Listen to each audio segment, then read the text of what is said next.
یہ اس دور کا بہت بڑا المیہ ہے کہ ہمارے رزق میں بےبرتیاں، ہمارے کاروبار میں اکثر خسارے اور نقصانات اسی وجہ سے ہیں کہ ہم نے یہ نبوی اصول، یہ شرعی اصول توڑا ہوا ہے کہ ہم نے صلہ رحمی نہیں کی ہوئی۔ ایک آدمی آیا کہ یا رسول اللہ بہت مفلس ہوں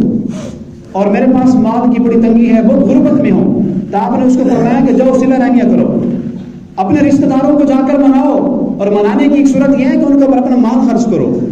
اور اگر کوئی غریب ہے تو اس کا تعاون کرو، بیمار ہے تو اس کی عادت کرو، اگر کسی کا کوئی کام پھنسا ہوا ہے تو اس میں تعاون کرو۔ شریعت یہ نہیں کہتی کہ ہر رشتہ دار سے، ہر آدمی سے دوستی لگا کے رکھو، ہر وقت اس کے ساتھ آنا جانا ہو، یہ تو اپنے مزاج کی بات ہے، لیکن کم از کم یہ درجہ ضروری ہے کہ آپ کا کوئی رشتہ دار، آپ کا کوئی قریبی اگر بیمار ہے تو اس کی عادت کے لیے جاؤ، وہ کسی دکھ میں ہے تو جا کر اس کو تسلیاں دو۔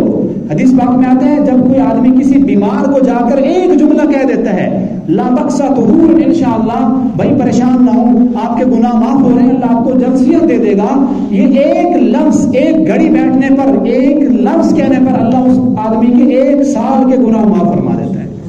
اب کتنا ٹائم لگتا ہے ایک بیمار کے پاس چل کر جانے میں اور اس سے خیریت پوچھنے میں، ایک لفظ کہنے میں، لیکن انعام کتنا بڑا ہے، 1 سال کے گناہ معاف۔